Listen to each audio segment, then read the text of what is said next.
ஐந்து கரத்தனை ஆனை முகத்தினை இந்தின் இளம்பிறை போரும் ஈற்றனை நந்தி மகந்தனை ஞான கொழுந்தினை புந்தியில் வைத்தடி போற்றுகின்றேனே. வணக்கம். நம்ம ஜோதிட சொந்தங்கள் எல்லாருக்கும் வணக்கம். இப்போ நம்ம ஒரு முக்கியமான விஷயத்தை பார்க்க போகிறோம். எப்படின்னா, ஒருத்தர் ரொம்ப பணக்காரனாக பிழைக்கிறாரு. ஏன்னா உதவி வரைத்தற்று உதவி செய்யப்பட்டார் சால்பின் வரைத்துன்னு திருவள்ளுவர் சொல்லுவார். அது குணத்தை பற்றி சொல்கிறதுக்கு. ஆனால் இன்னைக்கு உலகம் பணத்தை பற்றி தான் நோக்கி ஓடிட்டுருக்கும். ஏன்னா பொருள் எல்லாருக்கு இன்பம் இல்லை, புண்ணியம் இல்லை என்று மருவிய கீர்த்தி இல்லை, மைந்தொருள் பெருமை இல்லைன்னு சொல்லிக்கிட்டே போகிறேன். பணத்தை பற்றி சொல்லலை. அப்போது பெரும்பாலும் பார்த்தீங்கன்னா, நான் எப்போ நிறையா காசு பணம் சம்பாதிப்பேன், நான் எப்போ கோடீஸ்வரனாவேன், நீங்கள் கமெண்ட்ல எல்லாம் பார்த்தீங்கன்னா கூட இருக்கும், நான் எப்போ கோடீஸ்வரனாவேன், லட்சாதிபதியாவேன், எப்போ நிறையா வண்டி வாகனம்லாம் வாங்குவேன், பெரிய பணக்காரனாவேன் அப்படின்ற மாதிரியான கேள்விகள் தான் நிறையா இருக்குமே தவிர, இது நான் எப்போ குணவானாவேன் அப்படிங்கிற மாதிரியான பாயிண்ட்லாம் இருக்காது. அதெல்லாம் ஏற்கனவே எங்கள்கிட்ட இருக்க குணமே போதுமானது, எப்போ பொருளாதாரத்தில் நல்ல நிலைமைக்கு வருவேன் அப்படின்ற மாதிரியான கொஷின் தான் இருக்கும்.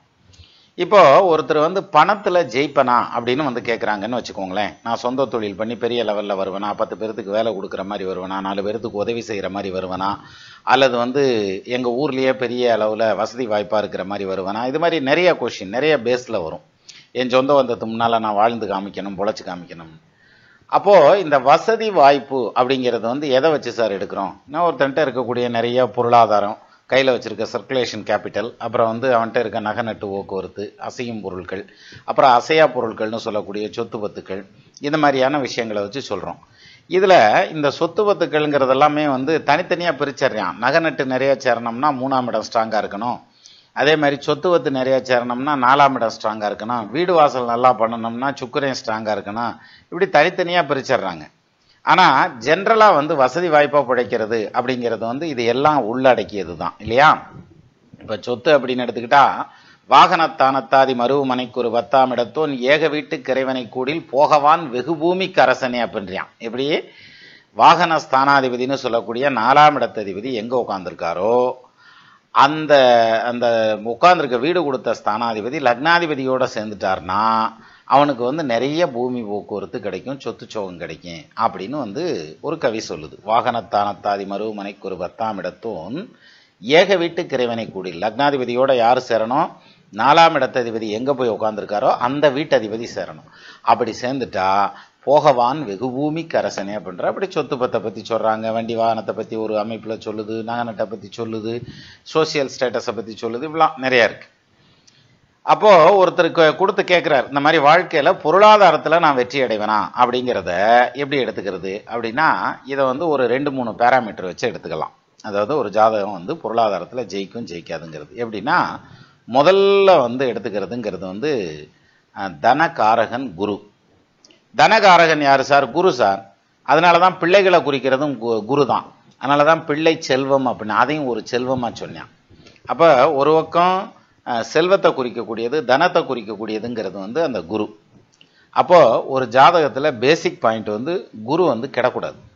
சரி, இதுக்கு அடுத்தது லக்னத்துக்கு 2ஆம் இடம்ங்கிறது தனஸ்தானம் அப்படின்னு சொல்லி சொல்கிறான். அப்போ தனஸ்தானம் கெடலாமா? அதுவும் கெடக்கூடாது. சரி, தனாதிபதி கெடலாமா அப்படின்னாக்க தனாதிபதியும் கெடக்கூடாது. அப்போ தனஸ்தானமும் பாதிக்கக்கூடாது, தனஸ்தானத்தில் ஆட்சி பெறக்கூடிய கிரகமும் பாதிக்கப்படக்கூடாது. இதுக்கு அடுத்தபடியாக லாபஸ்தானம் ஸ்ட்ராங்காக இருக்கணும். சரியா? இப்போ ஒருத்தருக்கு நிறைய பொருளாதாரம் வருமா அப்படின்னு பார்க்கல அந்த வரக்கூடிய வழி அப்படின்னு எடுத்துட்டா கேட்வே அப்படிங்கிறது லாபஸ்தானம் தான், 11ஆம் இடத்தின் வழியாக தான் வரும். வர்ற அந்த வெள்ளம் போய் உளுந்து நிற்கிறதுங்கிறது தனஸ்தானத்தில் உளுந்து தான் நிற்கும். அதாவது 2ஆம் இடத்துல போய் தான் நிற்கும். இப்போ பாருங்க, 2ஆம் இடத்துல போய் தனஸ்தானத்தில் பொருளாதாரம் நிற்கணும் அப்படின்ற மாதிரியான அமைப்பு. வர்ற வழி 11ஆம் இடத்தின் வழியாக வரணும். இது ரெண்டுக்கும் ஹெல்ப் பண்ணுறது யார் பண்ணணும்? குரு பண்ணணும்.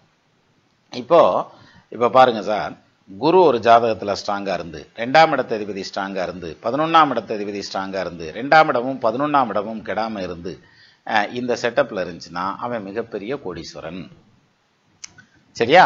இப்போ அடுத்த பாயிண்ட், அதாவது தொழில் ஸ்தானம் நல்லா இருந்தால் தானேப்பா, அல்லது உத்தியோகஸ்தானம் நல்லா இருந்தால் தானே பொருளாதாரம் நிறைய சேரும். இப்போ ஃபார் எக்ஸாம்பிள் சுந்தர் பிச்சை எடுத்துக்கங்க, கூகுள் சிஇஓ இருக்கார் இல்லையா, அவருக்கு 6ஆம் இடத்ததிபதி ஸ்ட்ராங்காக இருப்பார், அதனால அவர் உத்தியோகத்தின் வழியாக வருமானம் வருது. அம்பானி எடுத்துக்கோங்க, 10ஆம் இடம் ஸ்ட்ராங்கா இருக்கும், தொழிலின் வழியா வருமானம் வருது. அப்போ இதெல்லாம் ஸ்ட்ராங்கா இருக்க வேண்டாமா? 11ஆம் இடம் 2ஆம் இடம் குரு மட்டும் இருந்தாலே போதுமா அப்படின்னா இது இருந்தாலே போதும், நமக்கு 10ஆம் இடம் 6ஆம் இடம் வேண்டியதில்லை. என்ன காரணம்னா இந்த 11ஆம் இடமான லாபஸ்தானமும் 2ஆம் இடமான தனஸ்தானமும் ஸ்ட்ராங்கா இருந்ததுன்னா ஒருத்தர் எதுல எல்லாம் சம்பாதிப்பார் சார்? ஒன்று தொழில் பண்ணி சம்பாதிப்பார், வேலை பார்த்து சம்பாதிப்பார், இல்லை யாரையாவது ஒருத்தரை ஏமாற்றி சம்பாதிப்பார், அல்லது கொள்ளையடிச்சு சம்பாதிக்கிறதுங்கிறது. பூர்வீக சொத்து அப்படிங்கிறது யாராவது ஒருத்தர் கொடுத்துட்டு போயிடுவாங்க, யாராவது ஒருத்தர், நல்லா கவனிங்க, யாராவது ஒருத்தர் கொடுத்துட்டு போயிடுவாங்க. ஏன்னா பூர்வீகம்னா என்ன, சுய ஆர்ஜிதம்னா என்னங்கிறதுல நம்ம மக்களுக்கு நிறைய குழப்பம் இருக்குது. எப்போ உனக்கு பூர்வீக சொத்து இருக்கும்ல அப்படின்னாக்க, எனக்கு ஒன்றும் இல்லையே, எங்கள் அப்பையும் சம்பாரிச்சது ஒன்றும் இல்லையா அப்படின்னுவாங்க. அப்போ உங்கள் தாத்தையும் சம்பாரிச்சது இருக்கா? தாத்தையும் சம்பாரிச்சது கொஞ்சம் இருக்குது அப்படின்னுவாங்க. இல்லை, எங்கள் தாத்தையும் சம்பாரிச்சதுமே ஒன்றும் இல்லைம்மாஞ்சலர். அப்படின்னா என்ன அர்த்தம்? ஆனால் சொந்த வீடு வாசல் இருக்கும். சரி, நீங்கள் சம்பாதிச்சிங்களா? இல்லை, எனக்கு கவர்மெண்ட்டில் 2 சென்ட் கொடுத்தாங்க, அதுலதையும் கட்டினேன் அப்படின்னாக்க அப்போ என்ன அர்த்தம்? இது எல்லாம் சேர்ந்து மொத்தமாக வந்து நிற்கிறதுங்கிறது தான் இது. ஹலோ,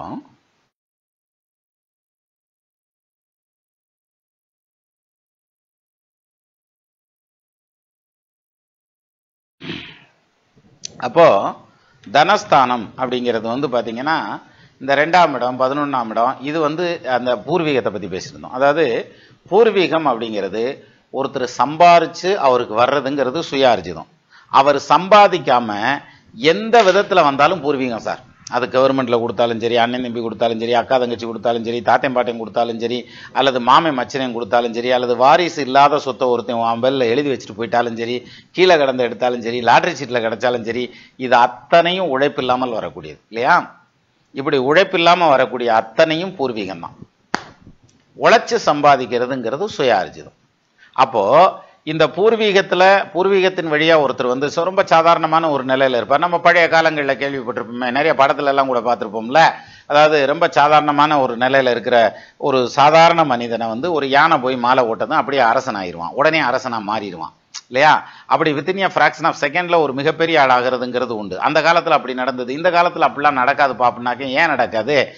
அதை என்ன சொல்லுவாங்க, இத்தனை மில்லியன் பிரைஸ் விழுந்தது, இத்தனை கோடி பிரைஸ் விழுந்தது அப்படிலாம் சொல்றாங்கல்ல. அவங்கெல்லாம் சடனா ஓவர் நைட்ல பணக்காரன் ஆயிடுறான்ல. அப்போ எதன் வழியா வேணாலும் வருமானம் வரலாம். அது தொழில் பண்ணி தான் வரணும், 10ஆம் இடத்துல தான் வரணும், 6ஆம் இடத்துல தான் வரணும், பூர்வ புண்ணியம்னு சொல்லக்கூடிய 5ஆம் இடத்துல தான் வரணும், அல்லது 8ஆம் இடம்னு சொல்லக்கூடிய திடீர் அதிர்ஷ்டத்துல தான் வரணும். எதன் வழியா வேணாலும் வரலாம். அவன் வர்ற காசு பணம்ங்கிறது கேட்வேங்கிறது 11ஆம் இடம், அதை சேவிங்ஸ் பண்ணுறதுங்கிறது 2ஆம் இடம், அதை அனுபவிக்க வைக்கிறதுங்கிறது அப்புறம் 4ஆம் இடம், அதெல்லாம் வரும். சரி, இப்போ இந்த குரு இருக்கார் இல்லையா, ஒரு ஜாதகத்தில் குரு கெட்டு போயிடுறார் அப்படி வச்சுக்கிருவோம். எப்படி? குரு நீசமாகிறார், குரு ராகு எது சாரம் வாங்குறார், குரு 6, 8, 12 போய் மறைகிறார். இப்படி ஏதாவது ஒரு விதத்தில் ராகு எதுவோட சேர்ந்துடுறார். இப்படி ஏதாவது ஒரு விதத்தில் நல்ல செம்மையாக அடி வாங்குறாருன்னு வச்சுக்குவோம். யாரு? குரு. சரியா? அடி வாங்கிடுறார். அப்போ இந்த ஜாதகனுக்கு பொருளாதாரம் இல்லாம போயிருமா? அந்த பொருளாதாரம் கெட்டு போயிருமா? வாழ்க்கையில பொருளாதாரத்தில் முன்னுக்கே வர முடியாதா அப்படின்னாக்க அந்த ஆப்ஷனே கிடையாது. மிகப்பெரிய வெற்றி அடையும். அப்ப தனகாரகன்னு சொல்லக்கூடிய குரு மறைஞ்சு நின்னாலும் பொருளாதாரத்தை கொடுப்பாரு, வக்கரமாகி நின்னாலும் பொருளாதாரத்தை கொடுப்பாரு. 6, 8, 12 போறது இல்லாம, அதாவது பலம் இல்லாத ஒரு பொசிஷன்ல நின்னா கூட அவர் பொருளாதாரத்தை கொடுக்க முடியும் அப்படிங்கிறதுக்கு நிறைய எடுத்துக்காட்டுகள் சொல்லலாம். எப்படின்னா, இப்போ குரு ஆஃப் ஆயிட்டார். எது? குரு வக்கரம் ஆயிட்டார், 6, 8, 12 போயிட்டாரு, அல்லது நீசம் ஆயிட்டார், ஏதோ ஒன்று. மொத்தத்தில் குரு கெட்டு போயிட்டாரு சார் ஒரு ஜாதகத்தில். அப்போ அவங்களுக்கு வேற ஆப்ஷனே கிடையாதுல்ல. இந்த குரு கெட்டு போச்சுன்னா அந்த தொழில் ஸ்தானமோ அல்லது தொழில் வேண்டாம், பொருளாதாரத்தில் கஷ்டப்படுவாங்களான்னா கஷ்டப்படணுங்கிற நெசசிட்டி கிடையாது. எப்படி? 2ஆம் இடத்ததிபதி 11ஆம் இடத்ததிபதி, 2ஆம் இடத்ததிபதி 11ஆம் இடத்ததிபதி, இவங்க 2 பேரும் கெடாம இருந்தாலே போதும், அவங்களுக்கு நல்ல பொருளாதார வளர்ச்சி அப்படிங்கிறது இருக்கும்.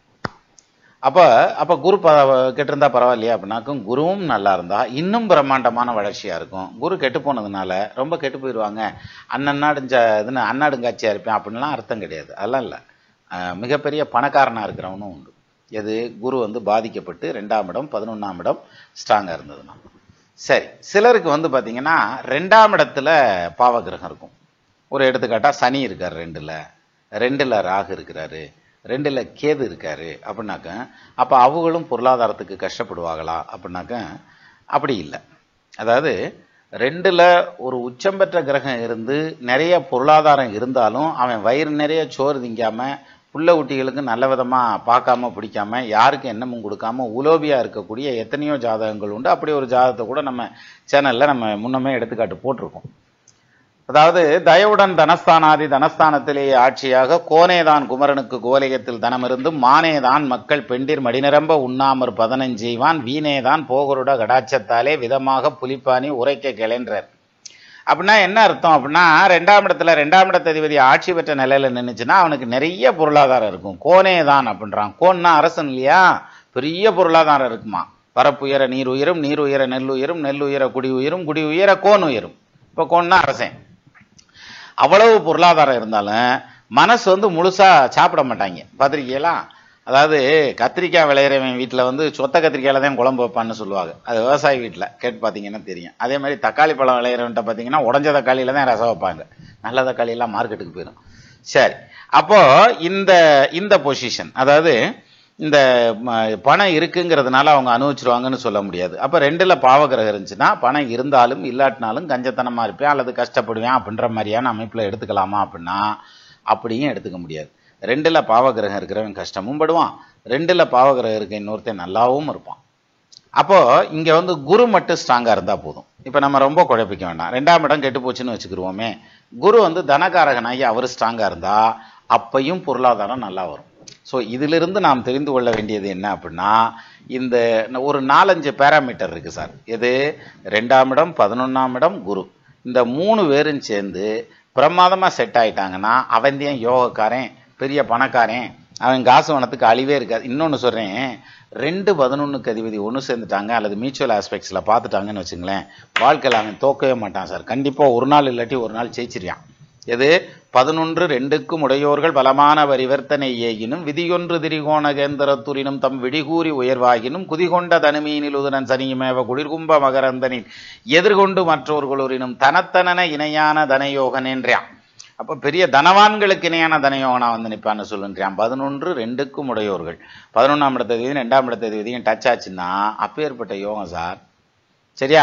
அதை விட்டுட்டு கூறு கட்டு போச்சு வாழ்க்கை அப்படிங்கிற மாதிரியான பாயிண்ட்டுக்கெல்லாம் போகக்கூடாது. அதுக்கு நான் ஒரு எடுத்துக்காட்டு ஜாதகம் கூட வச்சிருந்தேன், இருங்க கிடைக்குதான்னு பார்க்குறேன்.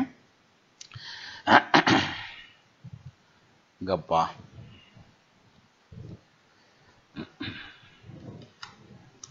அதாவது ஒரு ஜாதகத்தில் குரு பாதிக்கப்பட்டிருக்கார் அப்படிங்கிறதுனாலேயே எல்லாமே முடிஞ்சு வச்சு அப்படிங்கிற மாதிரியான அர்த்தத்துக்கு போகக்கூடாது அப்படிங்கிறதுக்கான ஒரு எடுத்துக்காட்டாக இந்த ஜாதகத்தை எடுத்துக்கலாம். இருங்க வரேன். கிடைக்குதா கிடைக்கலையோ?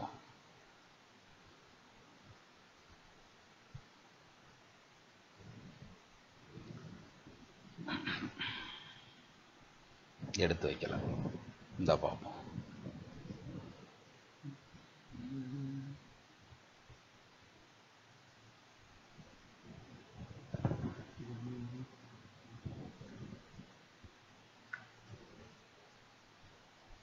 இந்த ஜாதகத்தை எடுத்துக்கங்க, இதில் நிறைய விளக்கம் சொல்லும். இதெல்லாம் நம்மளுக்கு தெரிஞ்ச ஜாதகம் தான், இருந்தாலும் இதில் விளக்கம் இருக்கும்.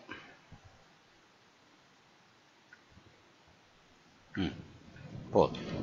இப்போ 1941 மே மாதம் 25ஆம் தேதி பிறந்த கிருத்திகா நட்சத்திரம் 1ஆம் பாதம், லக்னம் மிதுன லக்னம், லக்னாதிபதி புதன் லக்னத்திலேயே ஆட்சியாக இருக்கார். நல்ல விஷயம்தான், இருக்கட்டும். இப்போ இந்த ஜாதகத்துக்கு குரு எங்கே இருக்காருன்னு பாருங்க.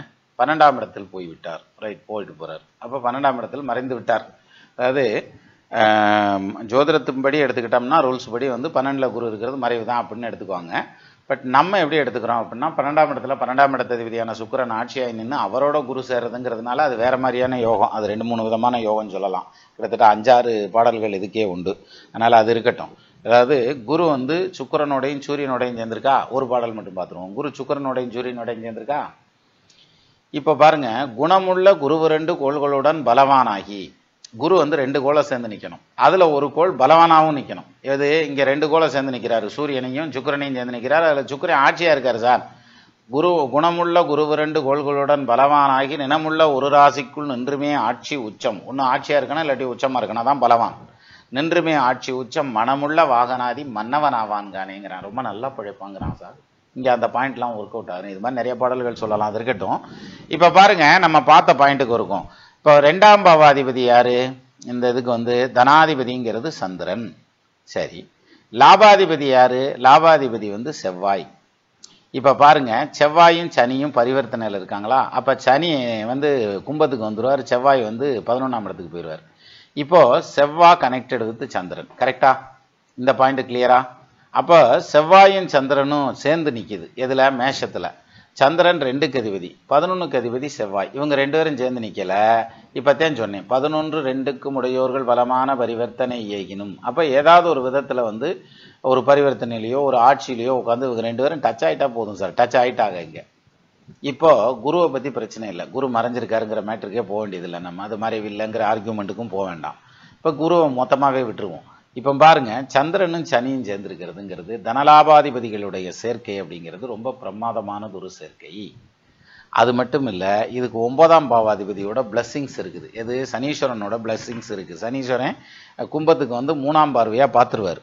இல்ல மேஷத்துல இருக்காரு, அப்ப கூடவே இருக்கிறார் 9ஆம் பாவாதிபதி. அப்ப பாக்கியமும் கிடைச்சு போயிருது. அப்ப பாருங்க, இந்த ஜாதகத்துக்கு தனலாபாதிபதிகளுடைய சேர்க்கை ரொம்ப பிரமாதமா இருக்கிறதுங்கிறது, பிளஸ் வந்து பரிவர்த்தனை யோகம் 11க்கு கிடைக்கிறதுங்கிறது, இந்த 2 ஆப்ஷன்ல தனகாரகன் குருவை பத்தின பேச்சுக்கே நம்ம இங்க போக வேண்டியதில்லை. இந்த ஜாதகர் மிகப்பெரிய செல்வந்தரா வளர்ந்துடுறார் தன்னுடைய சுய சம்பாத்தியத்துல. யாரும் இல்லை, நம்ம இதுல சினிமால திரைப்பட நடிகர் செந்தில் இருக்கார் இல்லையா, அவருடைய ஜாதகம். இப்போ அவருடைய, அதாவது ஏன் வந்து அவர் சிரிப்பு நடிகராக வந்தார் அப்படிங்கிறதுக்கு நிறைய எக்ஸ்பிளனேஷன் சொல்லலாம். மொத்தத்தில் அந்த ஹாஸ்யம் அப்படிங்கிறது எங்கேருந்து வரும்? புதன்ல இருந்து தான் வரும். அப்போ அவருக்கு மிதுன லக்னம், மிதுன லக்னத்திலேயே புதன் ஆட்சி ஆகிறார். அப்போ ஹாஸ்யம் வந்து தானே ஆகணும். சும்மா ஸ்க்ரீனுக்கு வந்தாலே எல்லாம் சிரிச்சாங்கல்ல ஒரு பீரியடில். ரொம்ப பிரமாதமான பல காமெடிகள் இருக்கு இல்லையா இன்னமும். ஸோ அந்த வகையில் அந்த பொருளாதாரத்தை கொடுக்கக்கூடியதுங்க ரொம்ப சாதாரணமான நிலைமையில இருந்த ஒரு ஜாதகர் தான். அவ்வளோ உயர்வானது ஒரு பொருளாதார நிலைமை, உலகம் பூரா தெரிகிற ஒரு ஃபிகர் அப்படிங்கிற மாதிரியான இந்த பேரு புகழை கொடுத்தது அப்படிங்கிறது லக்னம். அந்த புகழை கொடுத்ததுங்கிறது லக்னாதிபதி ஸ்ட்ராங்காக இருக்கிறதுங்கிறதுனால, இன்னொரு விதத்தில் அந்த புகழை வந்து பணமாக மாற்றினதுங்கிறது 11ஆம் இடமும் 2ஆம் இடமும். இந்த இடத்துல குருவை பற்றி பேச்சே இல்லை. இப்போ இதே இது இப்படி மாற்றிக்கோங்க, 11ஆம் இடம் 2ஆம் இடம் பாதிக்கப்பட்டிருந்தாலும் குரு ஸ்ட்ராங்காக இருந்துட்டாருனாலும் கொடுத்துருவார். எது? பணத்தை கொடுத்துருவார். அதை வச்சு இவன் உருப்படியாக புலப்பத்தனம் பண்ணுறானா இல்லையாங்கிறது அது அடுத்தது. இந்த 11 2ஆம் இடம் பாதிக்கப்பட்டிருந்தா கூட ஏதாவது ஒரு விதத்தில் ஒரு பூர்வீகமாக ஒரு கீழே கடந்து எடுக்கிறது, ஒரு அதிர்ஷ்டத்தில் வர்றது, ஒரு லாட்டரி சீட்டில் விழுகிறது, என்னத்திலேயே ஒன்றில் கொடுத்துருவான். அதை வச்சு கொண்டு போக முடியுமா அப்படின்னா, இது மாதிரியான பாக்யாதிபதியுடைய சம்பந்தம், அல்லது அதை பாக்யாதிபதினா 9ஆம் பாவாதிபதி, 9ஆம் பாவாதிபதியுடைய கனெக்டிவிட்டி, அல்லது 5ஆம் பாவாதிபதியுடைய கனெக்டிவிட்டி, அல்லது லக்னாதிபதியோட தொடர்பு, இப்படி ஏதாவது ஒன்று இருந்தால் அந்த அந்த அதிர்ஷ்டத்தை அந்த ஜாதகன் அனுபவிச்சிருவான். அப்படி இல்லைன்னா அனுபவிக்க முடியாது. அப்போ ஒரு ஜாதகத்துல குரு கெட்டு போச்சு அப்படின்னா அவருக்கு வந்து பொருளாதாரம் இல்லாம போயிருமா? உனக்கு அதிர்ஷ்டத்தை கொடுக்கக்கூடிய குருவே கெட்டு போனார், குரு பார்த்தா கோடி குற்றம் நீங்குங்கிறான், அப்பேற்பட்ட குருவே வக்கரமாயிட்டார், அவர் நீசமாயிட்டார் அப்படிலாம் நினைச்சிட்டு இருப்போம். அதெல்லாம் ஒன்றும் கிடையாது. நீசம் பெற்ற குரு பார்த்தாலும் குரு பார்வைக்கு என்ன பலன் இருக்கணுமோ அந்த பலன் இருக்கும். உச்சம் பெற்ற குரு பார்த்தாலும் என்ன பலன் இருக்கணுமோ அந்த பலன் இருக்கும். வக்ரம் பெற்ற குரு, அஸ்தங்கம் பெற்ற குரு, யாரா வேணாலும் இருக்கட்டும், குரு குரு தான் சார்.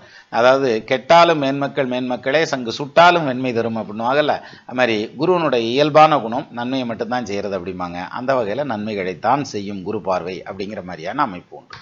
சரி, அப்போ ஒரு ஜாதகத்தை எடுத்து அதுல குரு பாதிக்கப்பட்டிருக்கு அப்படின்னா உடனே நம்ம நெகட்டிவ் இம்பாக்டுக்கு வந்துடக்கூடாது. என்ன காரணம்னா, இது பாரம்பரிய ஜோதிடம். இதே இது நாடி ஜோதிடம் அப்படின்னு எடுத்துட்டா, குருங்கிறது வந்து அந்த ஜாதகனை குறிக்கக்கூடியது. ஆண்மகனை பொறுத்த வரைக்கும் ஜாதகனை குறிக்கக்கூடியது.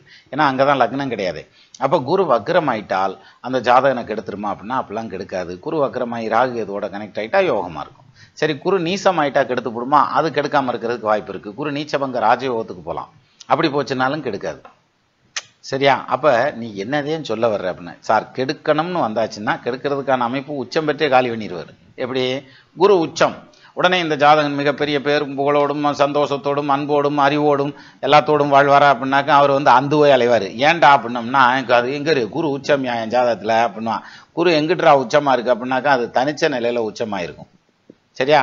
அவருக்கு வீடு கொடுத்த அந்த சந்திரன் வந்து ஏதாவது ஒரு விதத்துல அடி வாங்கியிருப்பார், அல்லது அவருக்கு கால் கொடுத்த நட்சத்திர கால் கொடுத்த புனர்வூசம் பூசம் ஆயில்யம் 3 நட்சத்திரம் இருக்கு இல்லையா உச்சமாகிறதுக்கு, குரு உச்சமாகிறதுக்கு. இந்த புனர்வூசத்துல உச்சமாயிட்டா பிரச்சனை இல்லை, அவருடைய சொந்த நட்சத்திரம் அது. அடுத்து வந்து சந்திரனை மட்டும்தான் எய்ம் பண்ணும். சப்போஸ் பூச நட்சத்திரத்திலேயோ ஆயில்ய நட்சத்திரத்திலேயோ உச்சமாச்சுன்னா அந்த குரு முழுமையான உச்ச பலனை கொடுக்கறதுக்கு சந்திரன் மட்டும் பொறுப்பாளி கிடையாது. பூசத்துல நின்னா சனியும் பொறுப்பாளி, ஆயில்யத்து நின்னா புதனும் பொறுப்பாளி. ஏன்னா அவங்களுடைய நட்சத்திரம். அப்பத்தான் முழு பலன் கிடைக்கும். அப்போ ஒரு ஜாதகம் உச்சமாயிருச்சுங்கிறதுக்காக எல்லாத்தையும் அவுத்து கொட்டிரும்னோ, ஒரு குரு வந்து நீசமாயிட்டாருங்கிறதுனால எல்லாமே போச்சு அழிஞ்சு போச்சுன்னா அர்த்தம் இல்லை. குரு நீசம் பெற்று வக்ரம் பெற்று அஸ்தங்கம் பெற்று 6, 8, 12 மறைந்து ராகுவேதோடு சம்மந்தப்பட்டிருக்கு. எத்தனையோ பேருக்கு ஆம்பளை புள்ள உண்டு, கொல்லி வைக்க புள்ள உண்டு, வாரிசு உண்டு, அதே மாதிரி சொத்து சுகம் உண்டு, சொந்த வீடு உண்டு. அதனால் குரு வந்து ஒரு ஜாதகத்தில் பாதிக்கப்பட்டிருக்கு அப்படிங்கிறத நம்ம பார்த்ததும் எடுத்துக்கிறோம் பாருங்க. அந்த ஆப்ஷனில் எடுக்காமல் இன்னும் கொஞ்சம் ஸ்க்ரூட்டனிங் பண்ணி பார்த்தோம்னா நமக்கு நிறைய விஷயங்கள் தெரியும். அந்தந்த ஆதிபத்தியங்களுடைய வீடு வந்து ஸ்ட்ராங்காக இருந்தாலே போதும், குரு வந்து அள்ளி கொடுத்துட்டு போயிடுவார். இதுதான் சார் மேட்ரு. அப்போது குரு எங்கே இருந்தாலும் ஒருத்தர் வசதியாக இருக்கிறதும் உண்டு, குரு வலுப்பெற்று நின்னாலும் அவர் வசதி இல்லாமல் போகிறதும் உண்டு. அப்படிங்கிறதுக்கு நம்ம இந்த ஜாதகத்தை ஒரு எடுத்துக்காட்டாக வச்சுக்கலாம். மீண்டும் நம்ம இன்னொரு வீடியோவில் சந்திக்கலாம். நமது நண்பர்கள் ஆள் போல் தழைதழைத்து அருகது போல் வேரூன்றி மூங்கில் போல் கிளை கிளைத்து முதியாமல் வாழ்ந்திருக்க வாழ்கவென வாழ்த்தி அமைகிறேன். வணக்கம்.